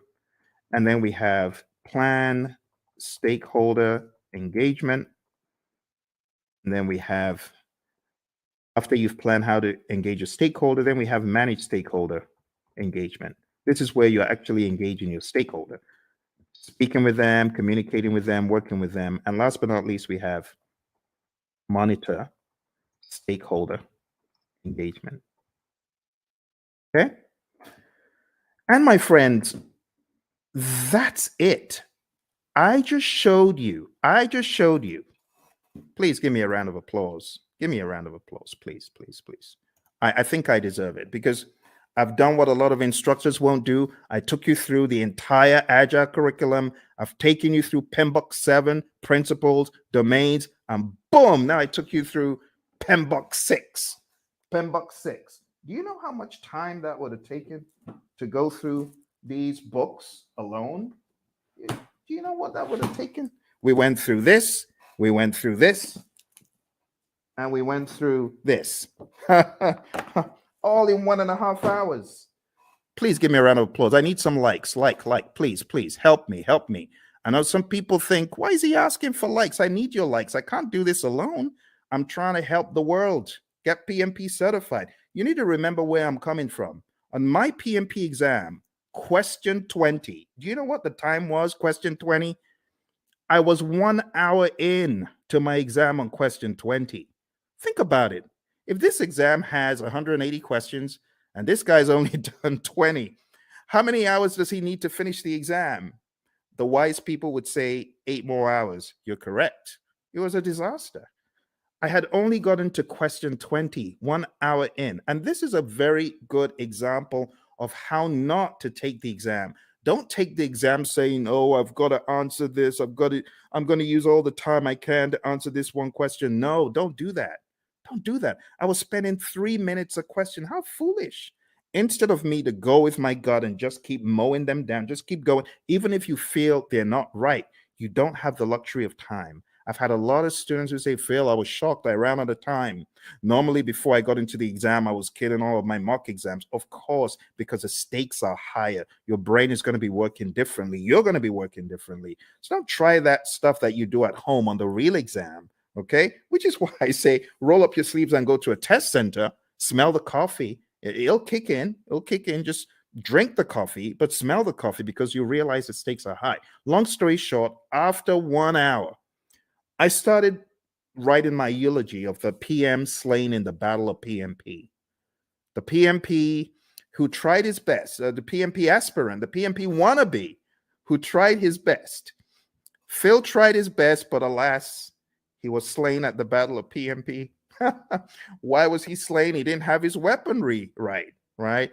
So I was crafting my eulogy until a conspiracy theorist gremlin pounced on my shoulder. And I'm grateful for that conspiracy theorist gremlin. And the gremlin said, the PMI is looking at you from behind the scenes, and they can see that you got all the questions wrong, and they're giving you more of those questions. You got risk wrong, and they're giving you more risk. You got schedule wrong, they're giving you more. Why don't you go to the back of the exam? It was a crazy thought, but this is what got me out of the exam alive. I jumped all the way to the back of the exam. Back in those days, you could move backwards and forwards between all the questions. And back in my day, there were actually 200 questions. So I went all the way to the back and I started doing the questions from the back, from the back, from the back. Truth be told, hey, use this. Use this as the fire escape. For me, it was the fire escape. I started backwards and I realized the questions were easier from 200, 190, 180, 170, 160, 150, 140, and just kept doing the exam backwards, and it was easy. Then I got to a pocket of difficult questions. It's like these question writers are like fiends from the pit. They know where to grab you, and they just, boom, dollop a boatload of hard questions, and it's like quicksand. Don't be moved by that. You can jump over the quicksand, or you could just do C, D, E, C, C, C, whatever the options are, but don't get stuck in the quicksand. I didn't get stuck in the quicksand. Kept mowing them down. I think I had a pocket of difficult ones in 120, kept going back around 70 something, difficult ones around 50. I didn't care. I was just mowing them down, doing my best. And then I got back to question 20. And guess what the time was? 3:55. Pretty much I had 5 minutes left. And the question is, am I going to start changing stuff, or am I just going to end the exam? Took a deep breath. Boom, end the exam. And then the screen goes blank. You've been selected for a survey. We would like to find out, did you enjoy your exam experience? Was it clean? Did you like the staff members? Oh my goodness. Now I have to go all the way through this ridiculous survey saying, I liked it, I didn't like it. But remember, the conspiracy theorist gremlin is saying, fail, you got to say you like it, because if you said you don't, you're going to fail. So what did I do? Yes, I liked it. It was good. It was clean, even though it was dingy and dim lit. Everything was good. It was good. It was good. It was good. Then press the end button and the screen goes blank for like an eternity. Congrats. You've passed the exam. Talk about being chased by, you watch those TikTok videos of crazy bear out of somewhere in Colorado, those bears. That was me. I felt like I had run from the crazy beast. And that's why I do what I do. Because when I came out of the exam, I promise that if I come out of the exam alive, as I'm writing this crazy exam called the PMP exam, I'm promising if I come out of this thing in one piece, two promises. Number one, I promise I'll never curse the PMI. I won't curse them as I always have been. And number two, I promise I'll tell everyone anything in the world that moves. I'll tell them this exam crazy. Crazy exam, crazy exam. That's why I say take no prisoners. Do everything you can before you find yourself in front of that computer monitor. Do everything you can. All right. Final thing we're going to talk about today, my friends. I'm going to show you the PMI's secret sauce for the PMP exam. They have a secret sauce for the exam, and that secret sauce is encapsulated in a document. And the document is simply called PMP Exam Content Outline. I'm going to put that in the link so that you can download it and read it. I'm showing you where all the treasure is buried tonight, my friends. You know, like I said, I'm hitting the road again. I don't know when next I'm going to be able to do this. It's going to be a while. Here we go. Here we go. That is the PMP Exam Content Outline. And I'm going to go over the outline with you, but I'm not going to do it the usual way. I'm going to do it differently. I am going to do it very quickly by going through my special roadmap. It's a roadmap I created for the PMP. And it cuts off, I would say, about 10 hours. It cuts off 10 hours from the curriculum because it's very rapid and effective. Are you ready? Let's jump into it. Let's jump into it. Here we go. Here we go. For those of you that have been on since we started, thank you very much. I hope you're finding value from it. Your exam is going to have people. 42% of the exam is people, 50% is process, 8% is business. And then you can slice that across 50% agile and hybrid, 50% predictive. Okay?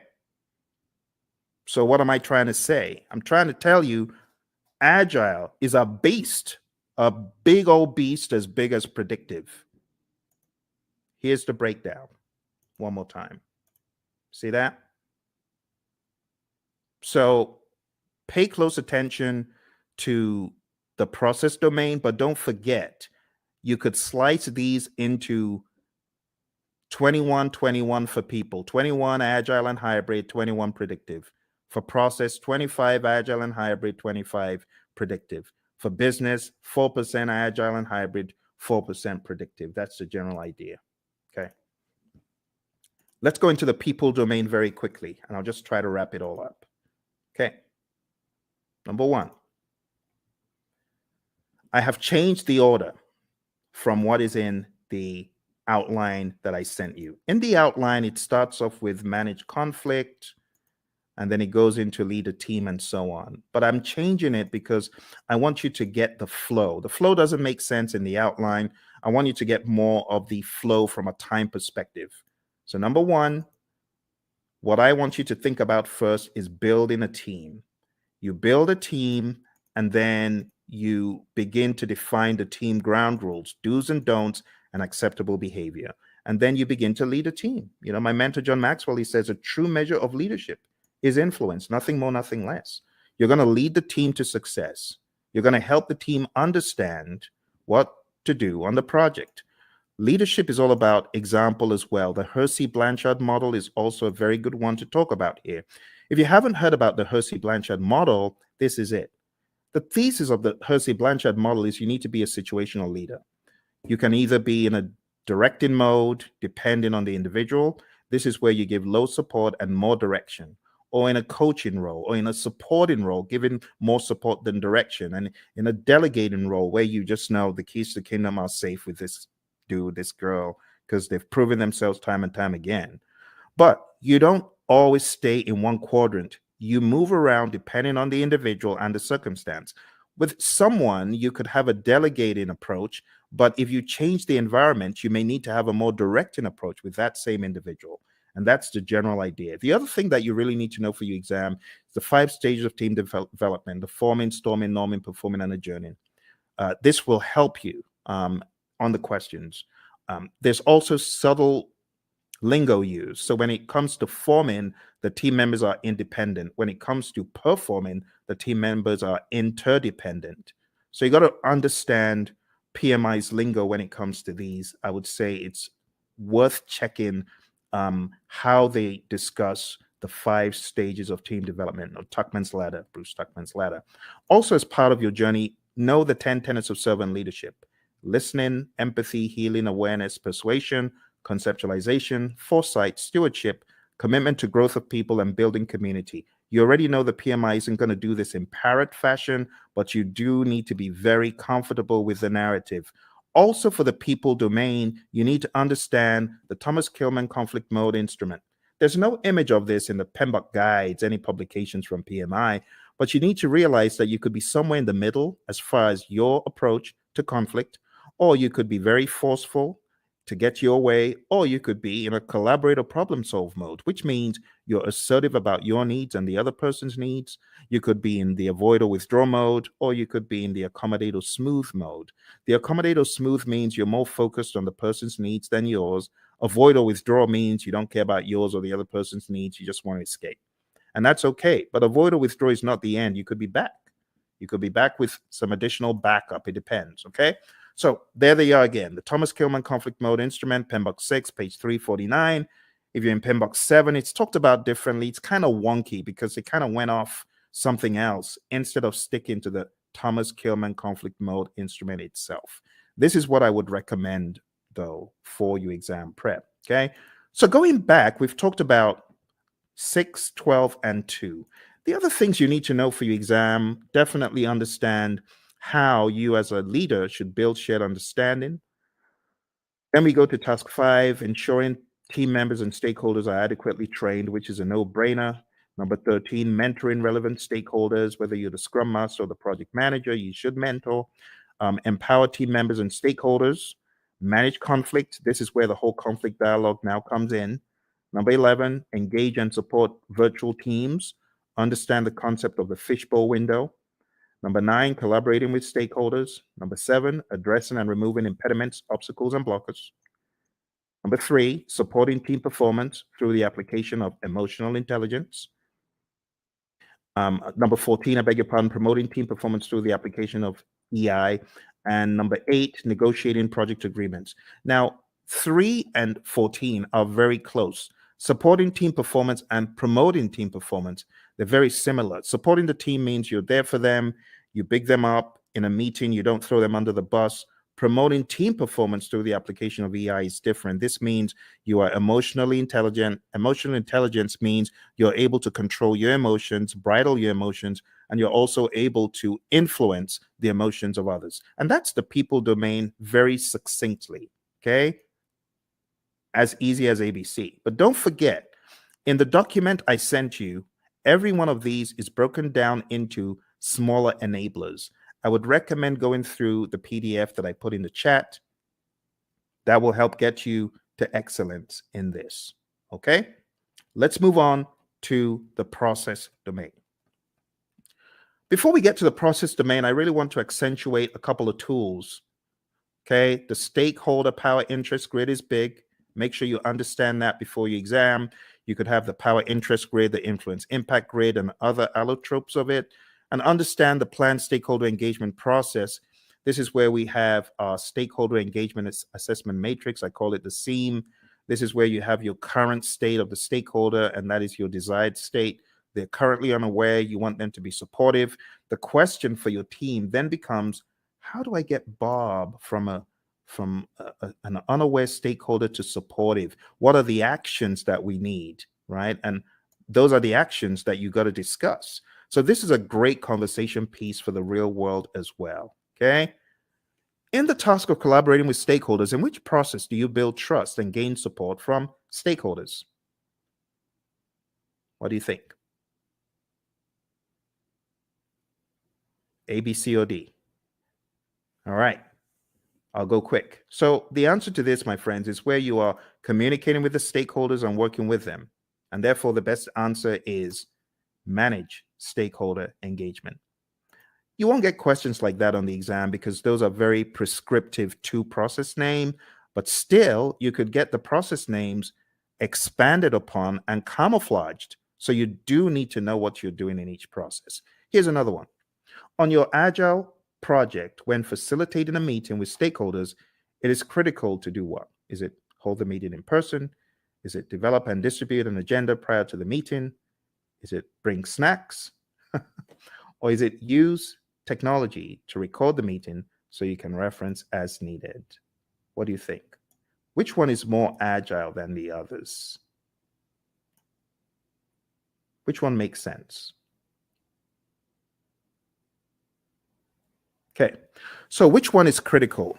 In which one would the meeting sink if you didn't do it? Think about it. It's like a trick question. But you're not required to hold meetings in person in the world of Agile. You don't have to bring snacks and you don't have to record, but it would make sense. For example, if you're holding a retrospective, it would make sense for you to have an agenda and for you to share that. Okay. So this is an example of how, oh, looks a little bit difficult. Am I in the world of predictive? Or mine, it sounds a little bit predictive in the answers, but it says agile. So you got to be ready to face things like that. All right, let's move into the next domain, which is process. Okay. As usual, we have our roadmap, and these are the things we've just talked about. So I'll be very quick. Number one is actually task 13. So this is where you determine the appropriate methodology, the methods, the practices. Are we going to be agile, predictive, or something else? Then you got to establish a project governance structure for rules and regulations and how things work. And then number 9 is pretty much integration. You got to integrate project planning activities. Number 17 is plan and manage project or phase closure, pretty much close project or phase, which we've already looked at today. Number 8, plan and manage scope. Number 6, plan and manage schedule.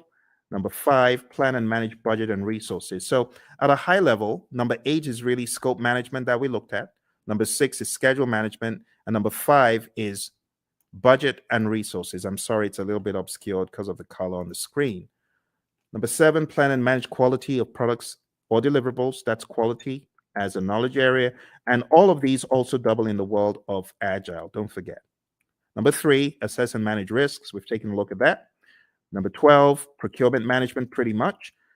Number 1, execute the project. Now we can execute the project. After you've done all that planning, now you execute with urgency to deliver business value. Number 16, ensure knowledge transfer for project continuity. Make sure that you're transferring the knowledge, because if that person leaves, what's going to happen? That needs to be your question. All right, manage project issues, have an issue log. Make sure you chase those impediments as vehemently as possible before they eat you alive. So we talk about impediments, obstacles, and blockers. So the question is, what is the difference between an impediment, an obstacle, or a blocker? And the answer is an impediment slows you down. An obstacle is in the way. Now you can go around it, you can go over it, but when it comes to a blocker, you're stuck in your tracks. You're stopped. That's really bad. They're all bad, but blockers are the worst because they just stop you in your tracks. You can't move. When we talk about managing project issues in the world of predictive, all of those things are in your issue log. You got to go after them. Manage project changes just means manage changes using your change management plan. Your configuration management plan must also be considered. This is manage project artifacts. 3 artifacts in Agile. Who remembers?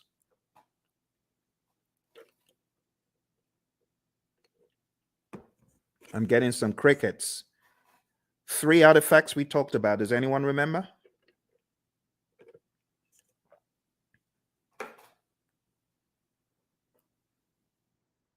Hello?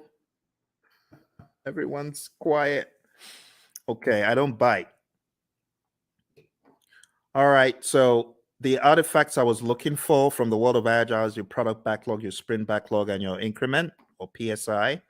In the world of predictive, I was expecting the baselines and the plans pretty much. They're possible artifacts. We could also say our burn charts are artifacts from the world of Agile and things such as that. There are other things we could include. All right, managed communications is the next one. Pretty much managed communications, the communication knowledge area, and then engage stakeholders pretty much the stakeholder management knowledge area that we've taken a look at. Okay. Don't forget, there's some really important stuff in the Agile Practice Guide as far as the incremental agile predictive iterative mantra, knowing when one is better than the other. So if there's a low degree of change, but there's a high frequency of delivery, it's incremental, stuff like that. This image is going to help you master. Again, know your Scrum, know your Scrum, know your Scrum inside out. Read the Scrum Guide. Make sure you go to scrumguides.org. As I recommended earlier, read it, go through it, go to Ken Schwaber's website, scrum.org, and make sure you take some of his Scrum basic assessments. They will really help you get very firm in Scrum. And don't forget the PMI's Agile Practice Guide, page 18, table 3-1. This is a table that you do, in my mind, absolutely need to know before your exam. And when it comes to the world of risk, just understand that risk can be positive or negative. Like in this image, we have, okay, the mouse gets the cheese. Well, that's a positive risk. Or the trap gets the mouse. Okay, it's a negative risk. But from whose perspective? From the perspective of the mouse.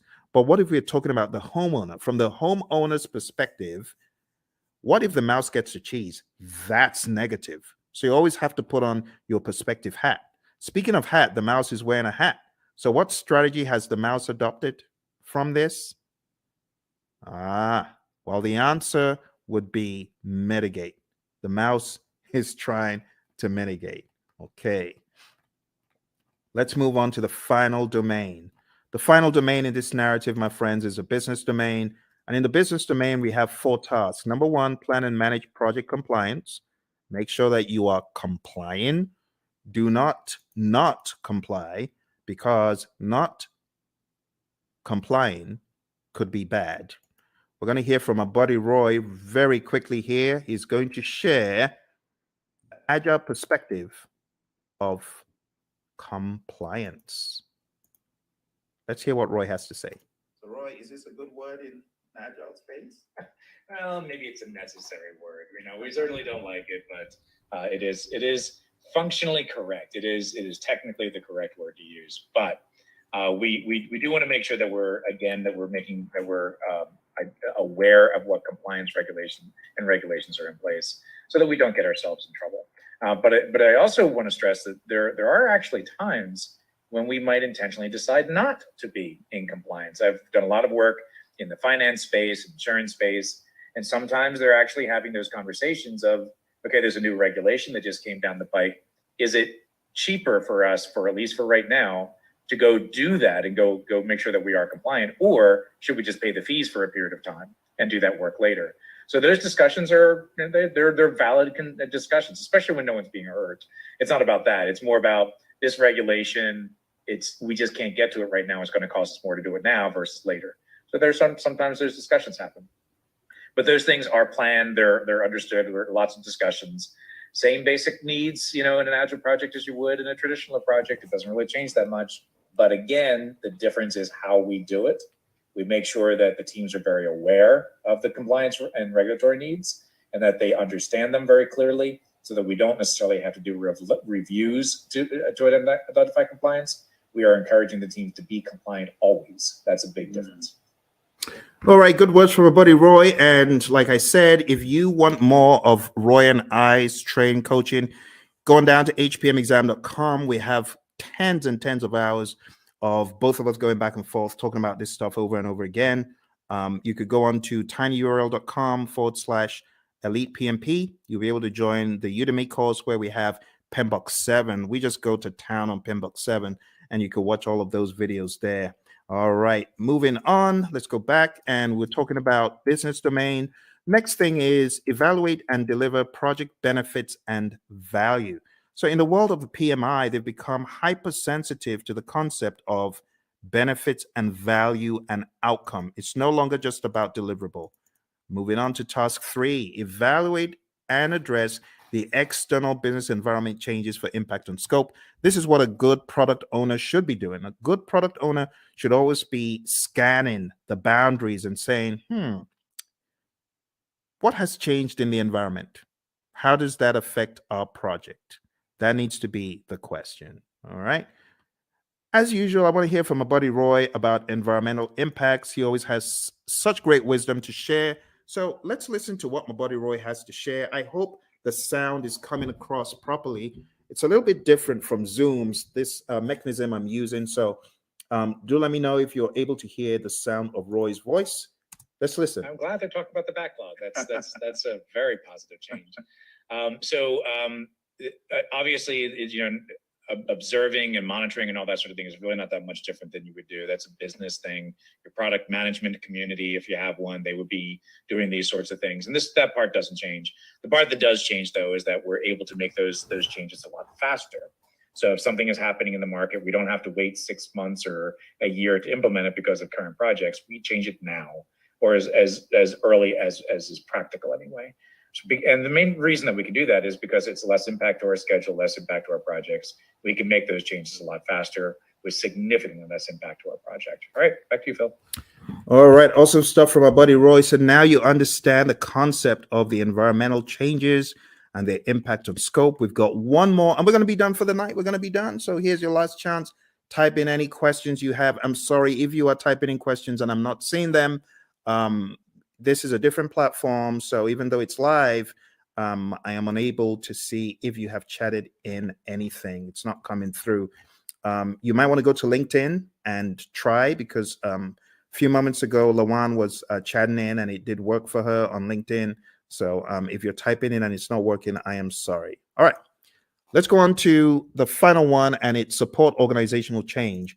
And you as a project manager, this is your job. Your job is to support organizational change. If the organization is going through change, you got to be a champion for it. You got to make sense making sessions. You got to help the organization, right, in their sense making sessions. You need to spearhead and lead the charge. As it says here in what we have in 3.4, it says assess the organizational culture. That's number one. Number two, evaluate the impact of the organizational change to your project. And finally, evaluate the impact of the project to the organization. And then you got to determine required actions either way. That's the general idea. We're going to hear from our buddy Roy, and then we're going to wrap this up. So our buddy Roy is going to talk about organizational change from the world of Agile. Let's hear from Roy. So Roy, how do we think about supporting organizational change from this perspective? Yeah, this is huge in the Agile space. And the main reason is to enable Agile to work properly, you need to change the organizational culture. It has to happen. To support things like, experimentation and the ability to fail and removing impediments as quickly as possible. All of these things may be contrary to the way that your organization is set up and contrary to the culture.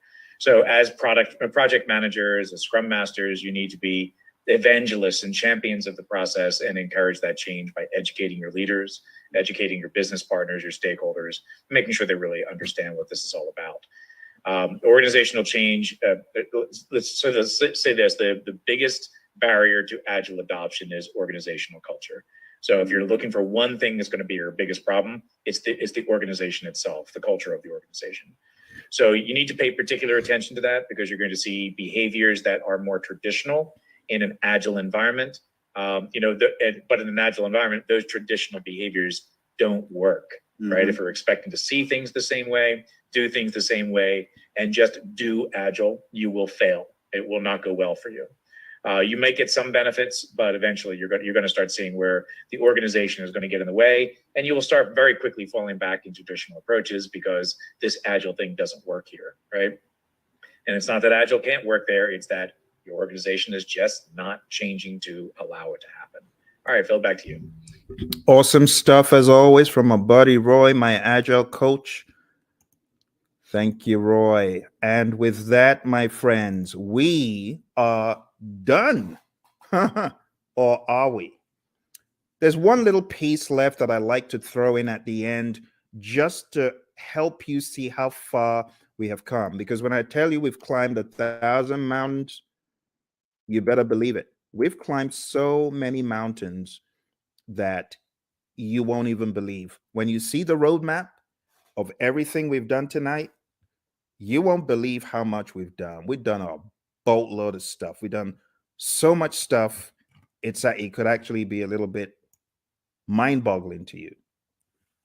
So what I like to do at this point, I like to show like a roadmap of all the intricacies of the PMP exam. So let me just go over them one by one. First of all, we've talked about the world of predictive. We've talked about the world of agile. We've talked about the people, process, and business domains. We've talked about Scrum.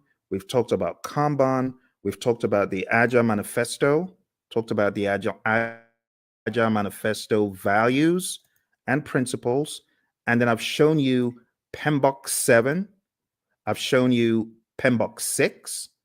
I've shown you the 12 principles and the 8 domains. Wow. My goodness. Okay, let's put it all into perspective. I'm going to show you one more image to bring it home. This is going to be the coup de grace. It's going to help you see everything in one place. Okay. But are you ready? I hope you are. This is going to go pretty deep. Let's take a look. I call this the PMP mind map. PMP mind map. And this mind map encapsulates the entire journey. I think at the end of it, you'll probably appreciate all the work you have been doing, actually. All the work you've been doing to succeed on your PMP, you're going to see it come to light here. All right. Here we go.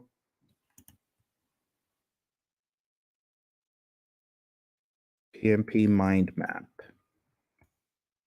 You might have seen a video where I talked about this in the past, but it's always new because of the enormity of what we have done tonight. You ready? Okay. You take myself off the screen so that you can see it. All right. So we've talked about everything here in the world of Agile. See that? Let's zoom in. Agile. Talked about the manifesto, talked about servant leadership, talked about charters, and these are some other pages that you need to focus on. We talked about predictive, 5 process groups, 10 knowledge areas, 49 processes, talked about the principles and the domains, talked about the PMP exam content outline. Quick note on hybrid, if you haven't already read pages 26 to 30 in the Agile Practice Guide, you definitely want to.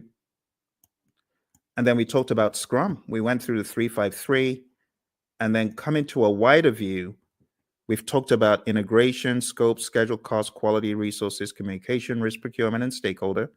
We've talked about people, process, and business. And then we've talked about some auxiliary things. I told you about my experience on the exam. You got to manage your time. I told you definitely take it at a test center. I wouldn't advise taking it at home. Bad things happen to some people who take it at home. Some people are able to escape unscathed, but trust me, when it happens, when the flying monkeys come out, it's no fun. And I know a lot of people who have encountered the flying monkeys. Get enough sleep for your exam and definitely do a lot of scenario-based tests. If you haven't taken my 200-question test, which you can find, actually, I've got 2 200-question tests on YouTube. If you haven't taken them, I highly advise that you do. I'm going to put them in the chat. Do that. So, well, my friends, thank you very much for joining me. I appreciate it. You take care, and don't forget, check out all the links, hpmexam.com, tinyurl/elite PMP, and tinyurl.com/elite CAPM. All right? You take care. All the very